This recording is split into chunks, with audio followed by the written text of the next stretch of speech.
worship the Lord. The song says, Father, we worship your name. Just stand on your feet and say, Father, I worship you. Father, I give you glory. Father, I give you honor. Father, I bless you. You are my Father, my Abba Father. Thank you, Father. Indeed, Father, you are. So we worship your name. As the true children, or children that are real, exalt their Father, bless their Father, honor their Father. So we also worship you. Thank you, Lord. Jesus' name we pray. Amen. Thank you, Father, for the ministration by your children, the choir. Thank you, Father, for the reminder or reminding us that we need to worship God. Like the word says in Malachi, if I be a father, where is my honor? And so, Father, in the name of Jesus Christ, Lord God, we ask that you help us, oh God, that we might know that you are our true Father. Amen. That we need to always worship you. Amen. In Jesus' name we are praying. Amen. Amen. Please be seated. Please be seated. Amen. I say amen. Amen. All right.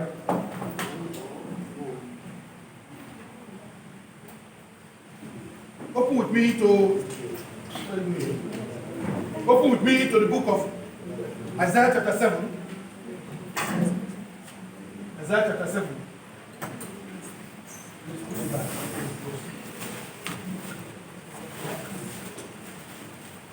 Amen. Isaiah chapter 7. I want to read only one verse, which is very popular, which is very common. Verse 14. It says, please, this is not the time to be moving up and down, I beg you. And make sure that ushers, as our chief usher is busy recording, please make sure that somebody is there, not allowing people to stay over there, let people be inside the church hall. When we finish, we can go to party hall.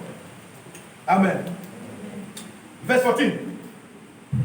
Therefore the Lord himself shall give you a sign. Behold, a virgin shall conceive and bear a son, and shall call his name Emmanuel.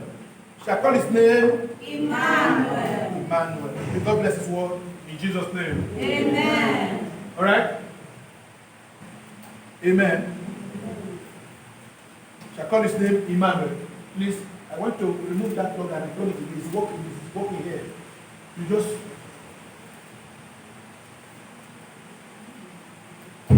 Amen. All right? I want to shortly talk on what I've titled God with us. Simply Emmanuel. Simply Emmanuel. But it is not as simple as that. Is that not? Based on our Sunday school today, those of you that were opportune, that were blessed to be in Sunday school, you understand that for your father to be with you is not just an easy thing. And for your father to be with you is such a blessing. For you to have your father by your side. How many of you still have a father? Still alive? Oh, very few. Oh, God help us in Jesus' name. Amen. Many of us, humanly, many of us, we are orphans. Like me. I don't have father and mother. So you should take care of me because I don't have father. But whether there is no physical father or physical mother, we have a father who is above, who was even here when my father was here. Who is even here when my mother was here. And so when my father and mother left, he is still here. And that is the importance about the fathership of God. Amen. Amen. And so the word of God told us that a son shall be given. A son shall be given when the virgin will conceive and bear a son, and his name shall be called Emmanuel. And whenever we are reading this, in most cases, when we are reading this scripture, it is always in Easter period,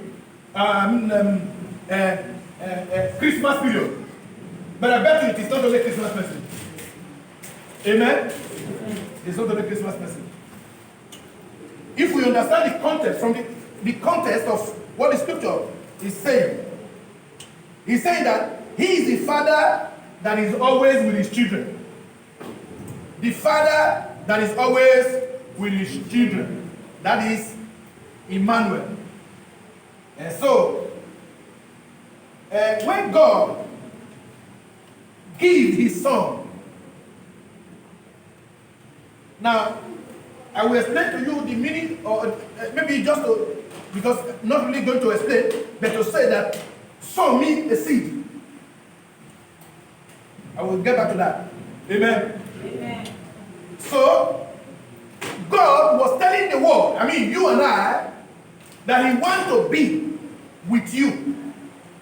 He wants to be with me.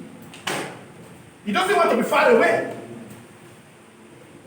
By this time, humans were far away from him. By way of attitude, character, behavior, sin, ungodliness. And God says, I want to give a son. When that son be in you, then I will always be with you. Amen? Amen. I will always be with you. And then in John 3:16 says, for God so loved the world, and he does what? Okay. Remember today in our Sunday school, it was also stated by our teacher that God gave. Take note of that. Because your father loved you, he gave you a seed. And that seed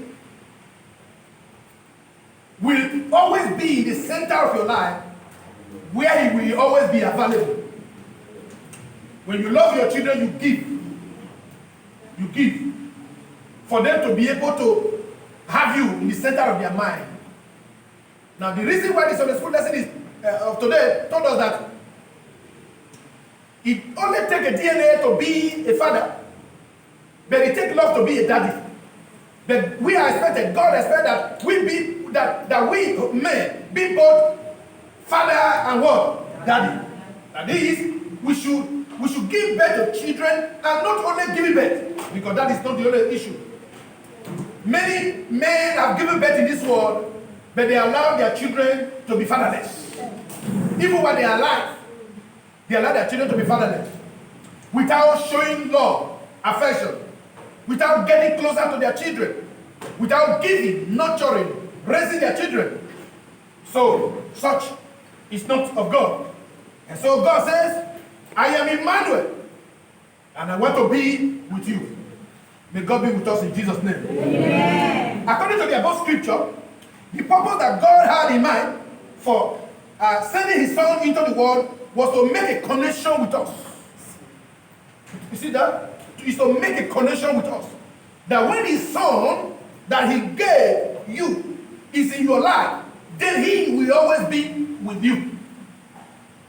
Jesus said in Matthew chapter 18, where 2 or 3 are gathered together in my name, I am what? There in the midst of them. Where 2 people are gathered together in unity, I am there with them. Praise God. Hallelujah. So God sent Jesus in order to be with us. That is why he called himself Emmanuel. The father that is always with his children. That is always with his children. That is who God is. I don't know whether you know that God is with you.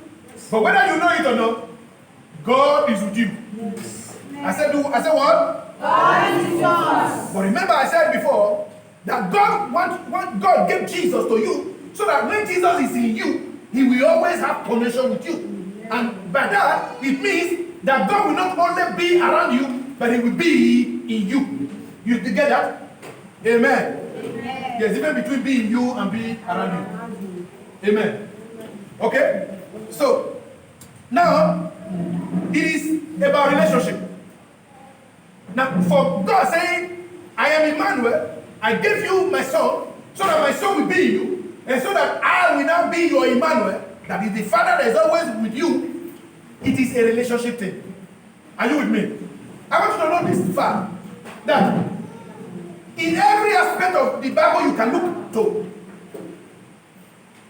Christianity is about relationship. It's about what?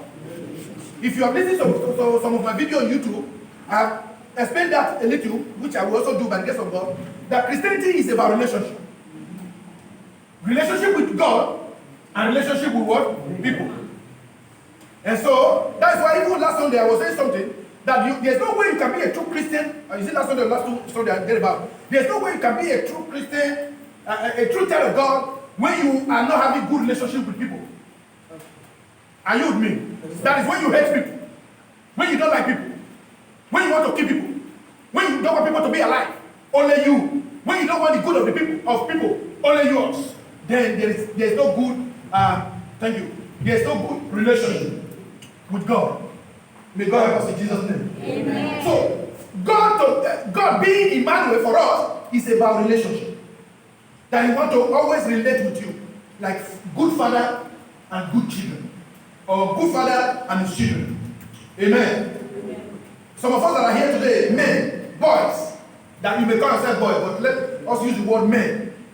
I want you to begin to pray and say, God, I want to be a good father in my lifetime. I want to be a good father in my lifetime. Whether you have a child of your own or not, be a good father in what? In your lifetime. Do you know that naturally God didn't give birth to us, but spiritually gave birth to us? Yes. He adopted us. Amen? Amen. That is what the Sunday school also told us today. The Sunday school lesson told us today. Hallelujah. He wants to always be with us in every situation. He wants to always be with us in every situation of our life. That is Emmanuel. So when God says, I am Emmanuel, and meaning that I am with you, God, that is with his father, with his children, that is always with his children, there is no way you can separate him from his children. Life or death. There is no way you can separate God from his children, life or death. Now, if you look at it humanly, when your father is dead, you still feel about him. No, sir? Yes, sir. Anytime you talk or you mention his name or people are talking about father, you remember. So, whether he's dead or not, that very relationship is there. Whether it was good or it was bad. Amen? It is good that we men, God help us so that we can be remembered as good parents or good father. Especially men. Amen. Amen. So, if you read that same Romans of chapter 8, verse 14 through 17, it talks about God being our Abba Father. And the Sunday school teacher explained that today. That it is not just saying Father, he's saying Abba. In other words, possessive case. Man. Now, when you say Daddy, you are talking, how would I put it now? Number one, you are talking proudly, so to say. That is to say, my father. That is, you are trying to possess him. You are trying to make people know that this is the one through whom you are made. Are you with me? Yes, sir. Daddy is not just father. Daddy, the one that loves you, the one that gives you, the one that takes care of you, the one that is in charge of you. If a human being can do that to his children, what about God? And so, see, God is saying, I am Emmanuel. We want to be in relationship with us. Time will not permit me today because of the other activity we have. I don't want to run that because I think maybe he will also go to work today. Now, having the Spirit of God is also involved. Hear me. If you are born by a man, whether the man takes care of you or not, you have his Spirit in you. Yes. So, if any curse is following him, he's going to follow you. If any blessing is following him, whether he's in America, when you are suffering in Africa, if any curse is following him, they will follow you. But except you are connected with the original Father, who is a circuit breaker, who can break that very circle of cause of evil that follows that negative father. Because he, God, can never be a negative father. He's a positive father. Yes. Give a clap of Jesus for the power. You have a positive father. Hallelujah. Yeah. If you are a man, say to yourself, God, help me to be a positive father. Some of you are not saying it now because you feel that you don't have a wife now, you don't have children now. Say it though, because the way you dress your bed is the way you lie on it. Yes. Hallelujah. So, now, when God says, I am Emmanuel, that is, I am with you, how will you be connected with your Father without His Spirit in you? And so God wants us to have His Spirit in us. And then, when we have the Spirit of our Father in us, right from the day we were conceived, are you there? Right from the very day you lie with your wife and you that very Spirit, that very gene enter into her through you, your Spirit is already in Him. And so, before you were born, your character is already showing in Him. And so now that we are God's children, now that God takes us as His children and He is with us, then we need to manifest His Spirit in our lives.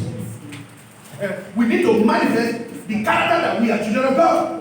We need to show the fruit that this is what we get from our Father. Amen? Amen. Now,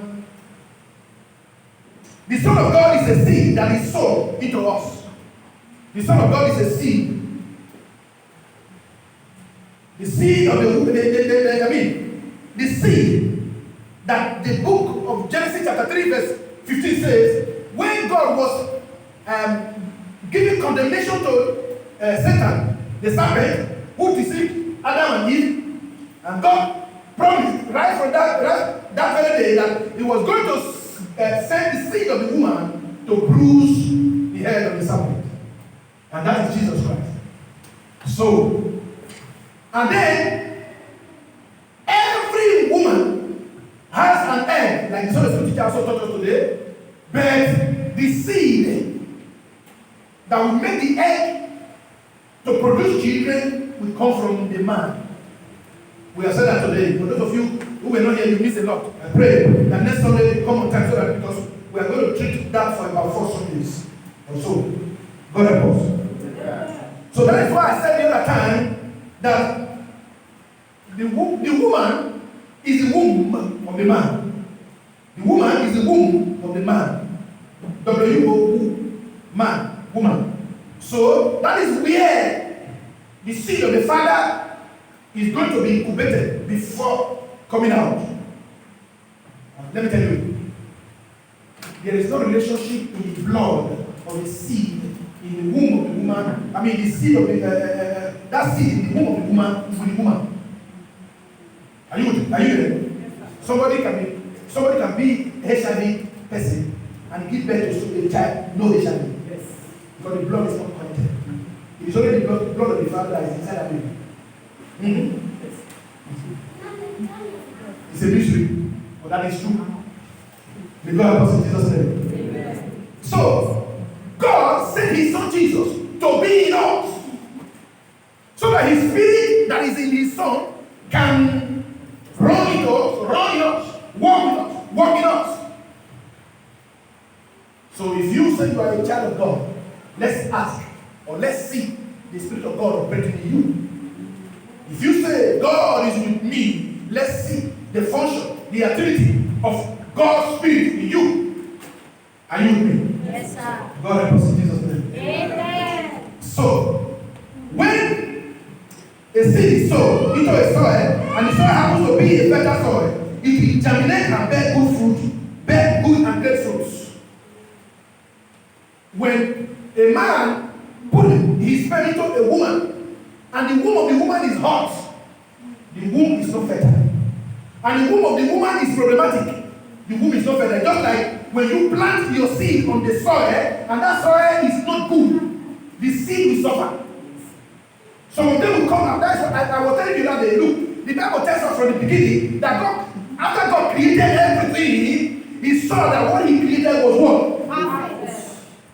Now, I told you, when you see somebody that has one eye, leg like this, God didn't create that person like that. You may say, oh, yes, God allowed it. Yes. But let me tell you, the program has been drawn. The template has been drawn. God created soul of man. Man is the one that will transfer it. Bastards. If he will not work on that again, man have to go in to produce. So whatever happens between the man, between the man, the woman, the baby, and life. Lord help us in Jesus' name. You plant some seed in the farm, they germinate, and even when the seed is coming out, it's already not like this. Why some of them are very straight, very neat. The same soil. Why? Something happened there. But the seed you planted was good. But something happened there. But if the seed you planted was also bad, it will come out bad. You hear that today? The Holy Spirit says, it is what you have in you that you give to the woman that the woman will produce. Woman does not have any issue with blood and the body again. It's not woman's headache. Though women suffer for it, they just suffer innocently. It is the man. Lord have mercy. So it is good that as we are children of God, if God is with you, then you should sow the seed in you, and that seed should come out.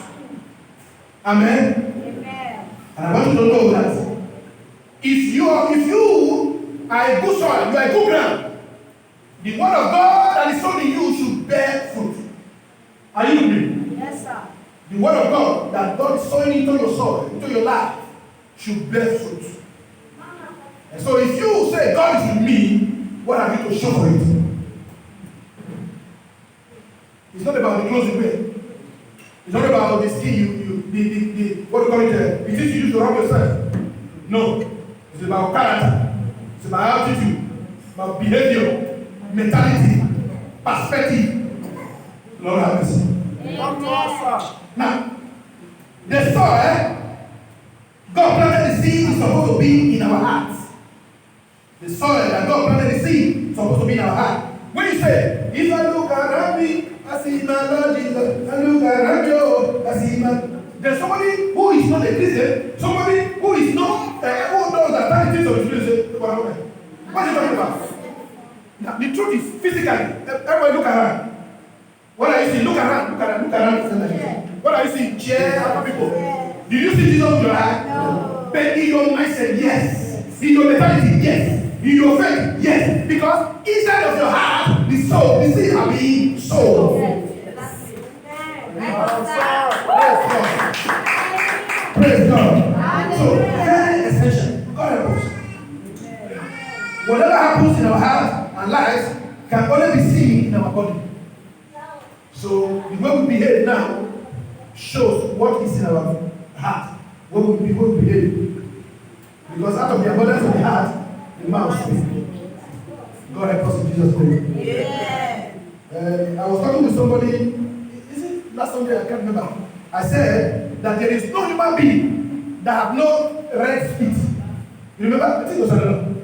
I said there's no human being that have no red feet. If you speak now, what are you going to see? White. When you throw red, you are in trouble. Yes. You need to see your doctor. Okay. Are you okay? Yes, sir. There's injury. But what we're talking about is not really a physical species. Yes. The bad. Every human being has tendency to do bad. Why? Because the first man, Adam, the seed has been sown into him. So there's no human being that has no tendency to do good. Because the first man, God has sown the seed of goodness into him. But the devil came and spoiled that goodness. And so now human being has some part good, some part bad. But because of the soil of your heart that you allow the word of God to do it, or that you are mature enough, you were raised well, you were cultured or nurtured well, you leave the bad piece, the red one, and bring out the white one. I'm talking about character, attitude. God help us in Jesus' name. Do you know that there is no, sometimes when some people do some good things, maybe some people say, look, no, because he did this, he's a good man. Hey, every witches and wizards still do good. Yes. Not so? Yes, sir. I'm robber, still do good. But does it mean it's not an arm robber? It's an arm robber. So, that good thing he did that day is not the one that we're going to use to qualify him. But the bad one, the bad life that he's living, the same thing witches and wizards. Because somebody who says witchcraft, who used to give people food and he bewitched them. Only one day he gave you food and he didn't bewitch you. He said, no, but I ate the food, he didn't bewitch me. This is a good one, who tell you. May God help us in Jesus' name. Yeah. So I pray that God help us so that we learn how to show that God is with us. God is with us. Now, if God is with you, is He in you? It's a question. Somebody can be, or something can be around you, but it's not inside of you. Yes. Remember, when you give your life to Jesus, that's when the Spirit of God enters into you. But you need to grow to begin to see the manifestation of the Spirit of God in you. Are you with me? You need to grow, you need to learn, you need to study. Because that's what the Bible says. Study thyself to be approved. But men that needed not to be ashamed, but rightly dividing the word of truth. You need that. May God help us in Jesus' name. Amen. So, it is not enough to say, God is with me, God is with me. The question we follow, is God in you? Is God in you? And if you say, yes, God is in you, then it is not about saying it. It's not even about answering me or telling me or I tell you. It is about the character you exhibit. It is about the attitude. It is about what comes out of you. It is about the way you behave, your actions every time shows whether God is really in you. Because by their fruits, Lord have mercy. So, God is with everyone, but not in everyone. If God is with you and He is not in you, there will be a great difference. Are you there? If God is with you, if He's not in you, the difference will be clear. And if God is in you, you will first manifest godliness, and then faithfulness, and fearlessness, courage, and victories and joy will be your fruits. Very essential. God created human beings in order to be in them. God created human beings in order to be in them, not just to be with them, to be in them. God help us. This is where being God's image comes. You remember, God created us in His own image and to be after His likeness. To be God's image is more than God with us. It is God in us, revealing Himself to the world through us. And so, pray that God will help us. As God has decided to be with us, may He continually be in us. And as He is in us, may we begin to manifest the fruit to show that He is in us. Amen. May His name be glorified. Amen. God be with you, God be in you, and may He manifest Himself through you. Amen. For the world to see. Amen. Because we are the salt of the earth and the light of the world. May God bless His word to our hearts in Jesus' name. Let's pray. Thank you, Father, for your word. You have, oh God, declared that you are with us, and you gave the name Emmanuel. And today, oh God, we now know more than being with us, that you need to be in us. And that will now begin to manifest in our attitude and character and behavior. Lord, we pray that you help us, oh Lord. We want you to continue to be with us. We want you to continue to be in us. So that what we do, what we say, our actions will now manifest that great God that is in us. Because your word says, greater is He that is in us than he that is in the world. Thank you, Father, today. As you bless us with your word, in Jesus Christ we pray. Yeah. Praise God. Hallelujah. Amen. So, quickly,